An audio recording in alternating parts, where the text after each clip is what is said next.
Well, y'all, this is Ginger with Ginger Snap Thrifting. Getting ready to show y'all another DIY for a holiday gift. So if you have always wished you had time to do handmade gifts, if you always wondered how to make a nice gift that didn't look hinky or cheap or tacky to give to loved ones or those extra people on your list, well then this DIY is for you. And we're going to have several of these throughout the season, starting now in July. Everybody knows it's Christmas in July. The Hallmark channels have got the movies on.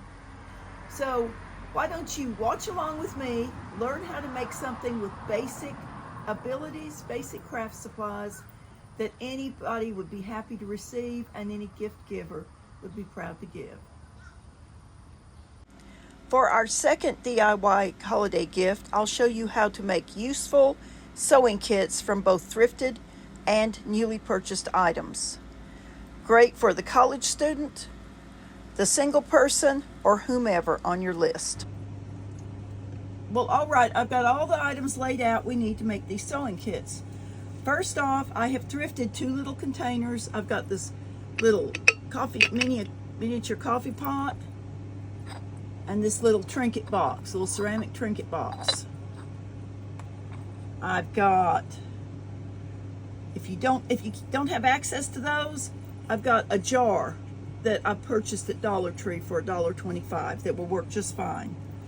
I've got pin cushions from Dollar Tree.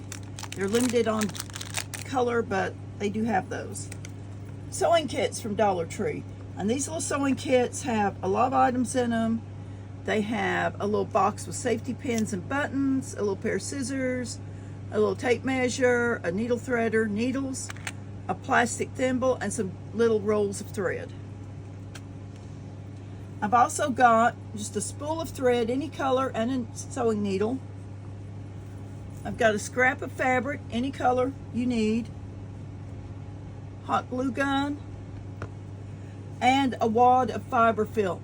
Now, you do not have to go to the craft store or the craft section at the box store and buy a big bag of fiber fill unless you use a lot of it. You can buy a pillow at a thrift store or a yard sale.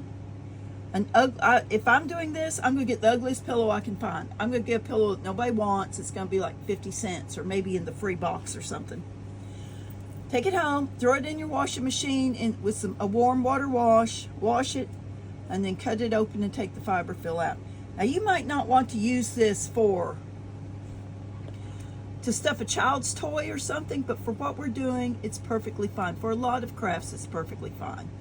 And it doesn't matter the color. All right, I'm going to use this trinket box because I really like this little pot and I might use it for cream in my kitchen. And I'm going to use this jar, and I'm going to show you how we're going to make these sewing kits. So the first thing you want to do is take your pin cushion and put it inside your jar. Well, this won't quite fit, so I'm going to show you what we do with that. So first we're going to make a template of this. So I've got this piece of, this is kind of a foam product. It's a piece of leftover stuff from another craft project. I'm just going to cut a piece off that's the right size.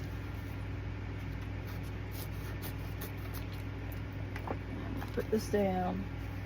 And you don't have to have this foam stuff. You could have a piece of cardstock or whatever. You could have just a piece of paper and you could just work from there. So I'm going to take a pencil and I'm going to feel that ridge and I'm going to kind of mark along that ridge. It's just, if you can use just a piece of paper and then you can use that as a template to cut out. But I am trying to kill 2 birds with 1 stone and just do one chore. So you see I've got a circle here. I'm cutting out. Now this is not going to be exact. I'm going to have to cut it down. You don't need exceptionally round edges on this. It doesn't have to be exact. You see that's not exact. Now, it won't quite fit down in there. So I'm going to trim it off. It's a little lopsided here. Trim this off. Maybe got a little lump on it there, and trim that off. It doesn't have to be a tight fit because we're going to glue it in there. But that's pretty good, see? Okay. All right. Now what we want to do, we want to make a pin cushion out of it. Well, we have options. We could take one of these and cut it apart and pin it to this. Or we could make our own. And I'm going to show you how to make your own in case you don't have access. Your Dollar Tree doesn't have these pin cushions. I've got a piece of fabric, and I chose a piece of fabric that kind of coordinates with my box. It kind of coordinates with that little dragonfly there. All right, you've got your circle cut to fit up into your trinket box lid. Now you want a circle cut out of your fabric to make your pin cushion. Well, this circle is about 2.5 inches wide. You want a circle that's twice as wide. So I'm going to cut my circle about 5. See, it's a little bit more on this ruler. So I'm going to cut my circle about 5.5 inches wide. So I want a circle that's 5.5 inches wide. I'm going to lay my ruler here. 5.5 inches. There to there. So now what is half of 5.5 inches? Half of 5.5 inches is 2 3/4 inch. So remember these? Remember your compass and protractor? These are so useful in your craft room. So 2 3/4 inches is right there. I'm going to put my point down there, and I'm going to open my pencil up. It's right there, and I'm going to check. Okay. Now I'm just going to move this out of the way. And I always forget, y'all, which one is a compass, which one is a protractor. I don't ever know. I don't ever remember. I just don't. I don't know why. I have a mental block. Maybe I have a mental block toward geometry. I don't know. I took trig in college because I worked in a department where I made maps, and I wanted to understand map coordinates. I wasn't real successful, but I did understand map coordinates a little bit better. Okay, I've got a real light pencil mark there. So, I'm going to hurry up and cut it. First, let me just cut this whole chunk of fabric off. All right, one circle, twice as big as our base. Now, I'm going to take this needle and thread, and I am going to start stitching around the edge. Real close to the edge, not so close that the stitches fall out. It doesn't matter how big they are. They can be big, they can be little, whatever works for you. Just sew these stitches around here, just like that. Don't have to be exceptionally straight. Just whatever it takes to get the job done. Because these stitches really are just going to be holding this temporarily, because we're going to glue this, and that's really going to hold the stitches. All right.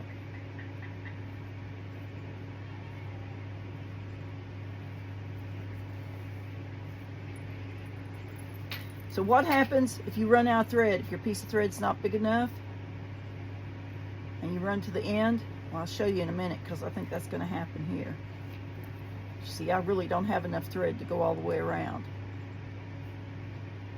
Well, because we're going to pull this up, we're going to gather it, then we can just go ahead and gather it now. So just pull it up so you have more thread.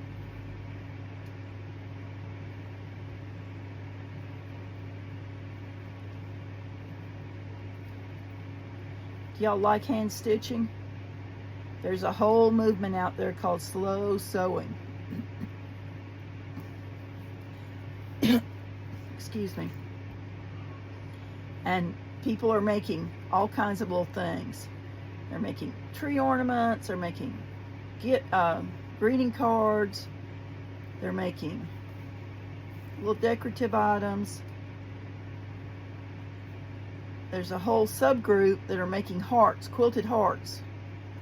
They're hand stitching these little hearts with a little poem, a little encouragement saying, and leaving them out for people to find. Like people used to do the the painted rocks. Have y'all ever seen the painted rocks? We used to participate in a painted rock group when I lived in another town. All right, see, I just keep pulling it up so that I have enough thread. It's hard to gather this if you knot your thread, then you have, and start with a fresh piece of thread. So either cut your thread really long or be prepared to gather it up. All right, here it is. Here's my little thing. It makes a little pouch. Now I'm just going to draw it up some. I could draw it up all the way. I'm going to leave my needle on it, and I'm going to start tucking some little bits of fiber fill in it. Just tuck it in there. Now, your granny or your mom or your auntie or someone might have had a pin cushion at some point in your life that was real heavy.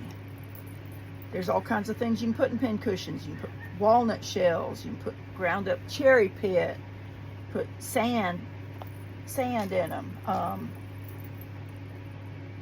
sawdust, and all kinds of things, and they say it'll keep your needles and pins sharper and stuff. Well, this is not for a serious seamstress. This is just a kit.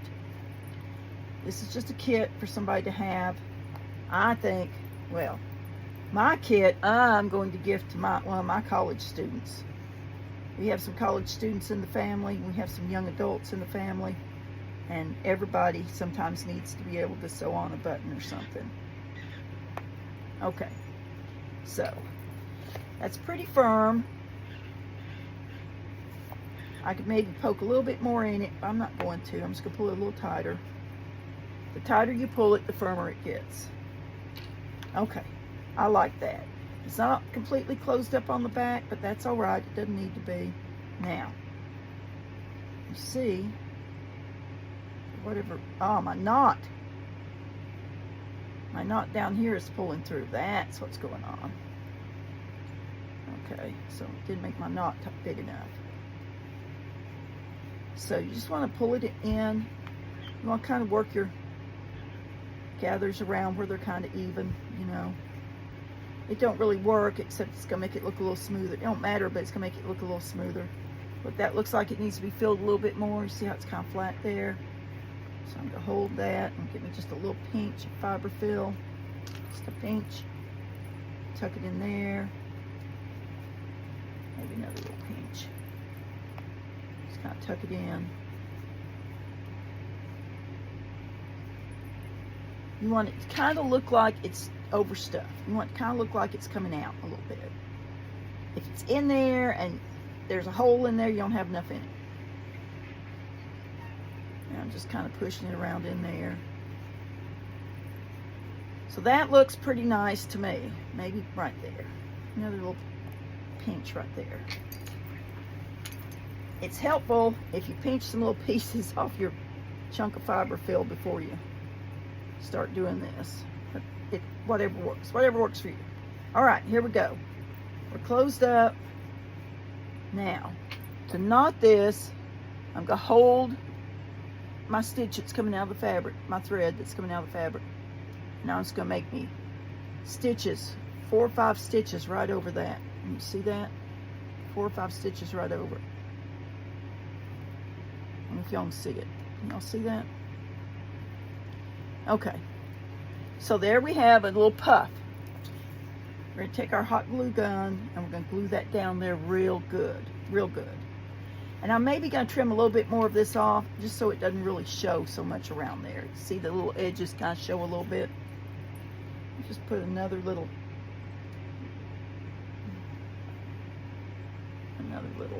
catch in there. Just make sure I've got this. Like I said, this is not going to hold it for all. This is not to hold it for all time, but it does need to hold it till we get glued.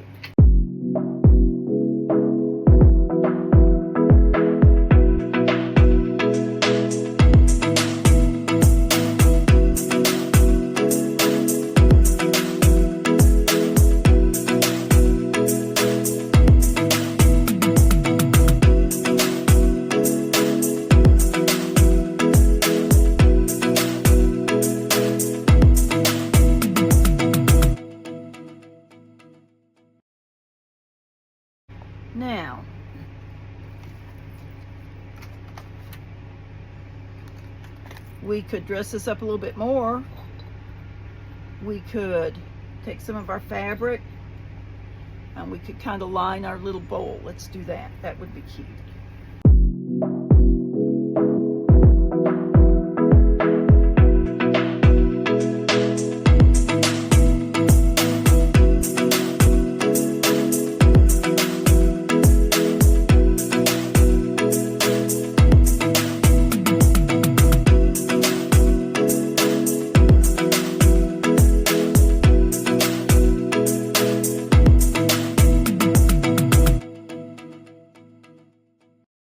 So I'm just going to go around and cut.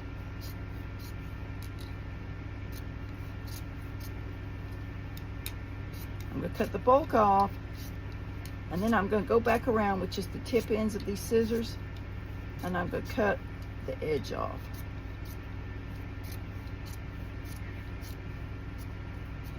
And because this is cut in a circular fashion, it's not really going to fray too badly. So see, I'm just cutting off. Just nipping off little bits. Nip off a little bit. Nip off a little bit.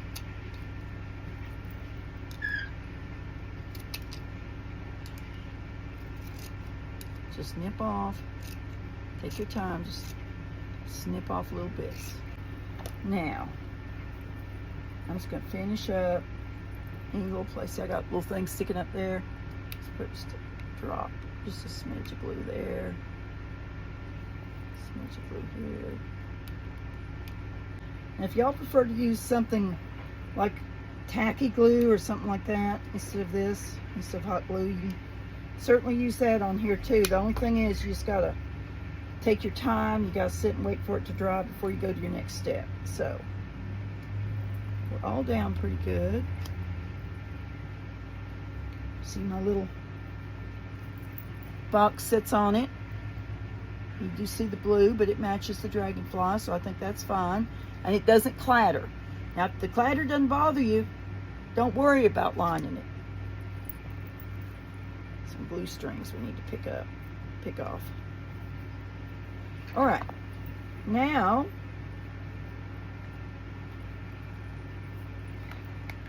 we're going to fill our little sewing kit.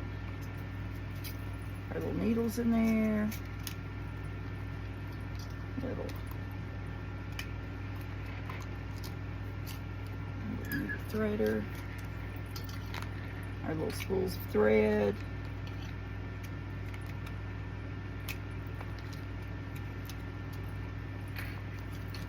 I've got our little box. So see, that's not gonna fit, but that's okay.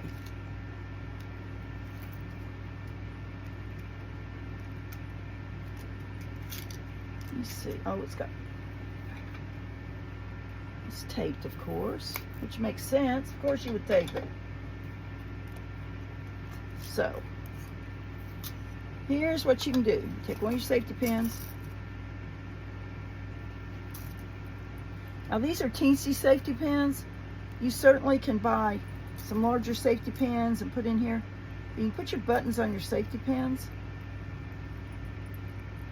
That kind of keeps them corralled. If you decide it, now see, these are all kind of one size. I'm going to close that safety pin up. Drop it down in there and take another safety pin. My goodness. Can't get hold of these things. All right, so this has also got some little pins in it. So, just thread your little buttons on here. Now you can certainly add more things to these. You could add larger buttons. You could add larger safety pins. Let me show you what to do with these. See, that's a little pin. I don't necessarily like these little pins. They don't have much of a head. What I'm going to do, I don't have them with me. I'm going to go buy some new pins that have the little ball point. Y'all know what I'm talking about? They're little colored points. But for now, just to show y'all, stick the little pins in there.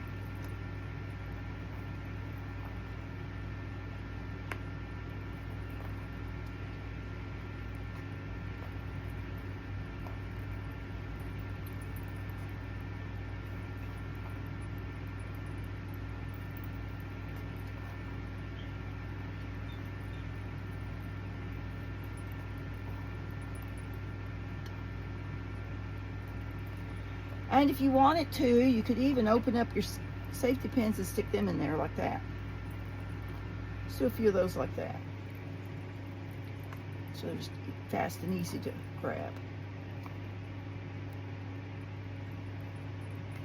And then the rest of the little safety pins, just so they're not scattered all down through there, I am just going to string the little butt eye of the safety pin onto another one. That way when somebody needs safety pins, they can reach in and grab the whole batch of them, not just digging around for one or two. You know what I mean?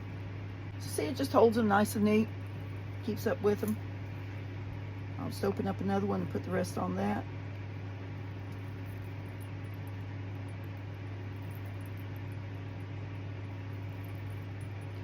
$1.25 is really a good value for this little sewing kit. They also carry these at Walmart. And they carry one that's a little bit more robust at Walmart as well. So, there we go. Sweet little sewing kit. Looks cute sitting out on the counter. Looks attractive. Now, let's go to this other one. Start with this one. I've already taken the tag off the bottom. I've wiped it down with some rubbing alcohol, just to kind of get it kind of clean. Let's use the blue one. And we're going to cut. This strap is intended to put this on your wrist, but that's not what we're using this for. So we're going to cut that off. Cut that off right there. Just going to nip off that elastic. There we go. I'll put this in here. But it doesn't quite fit. Pull that button off, maybe that'll help it. It doesn't quite fit. So what we want to do is station it so it's not really wide enough to stay out here. It's not really small enough to go in there, so we're going to cut a base a little bit bigger than this and glue this to that, and then glue that to this edge right here. So before we do that, let's find something decorative we can put in here. Well, I'm not sure what happened to the footage, but I took this sheet of cardstock out of this little book, and I cut a circle to go under my pin cushion. I cut 2 circles, one for each side.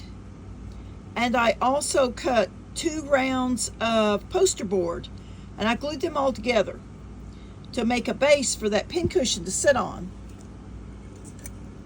And I also took a little silk flower with a little leaf and put inside, and inside the in where it was hollow, and then you can see it against that cardstock, and you see it's on the outside there. It shows there too.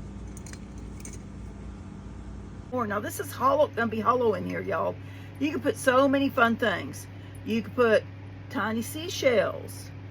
You could put, if this is for a young man and he's a sports aficionado, you could put just a piece of fabric with his team logo on it. You could put some miniature football beads like they put on mums, things like that. Well, since this is floral, my pin cushion is floral, so I'm going to make this on floral, and I have girl college students. I don't have boys. I glued the cardstock round onto the inside of the lid using a combination of Gorilla Glue and E6000 because hot glue doesn't always hold well on glass. And then I filled this kit just like I did the other one. And here are the kits, y'all. What do you think? I think they turned out really cute.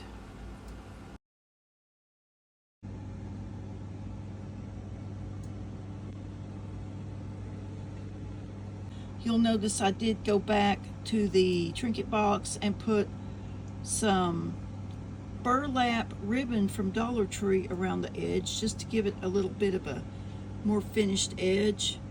And I'd used E6000 to do that. I think they turned out really cute. What do y'all think? Of course, you could do whatever you want it to do with that, with the sides of the clear glass bottle. I just think it looks nice like it is, just with the colors of the threads and so forth. What do y'all think? Thanks for watching. If you enjoyed this video, I hope you'll subscribe if you haven't already, and watch my upcoming DIYs and thrift hauls. This is Ginger with Ginger Snap Thrifting.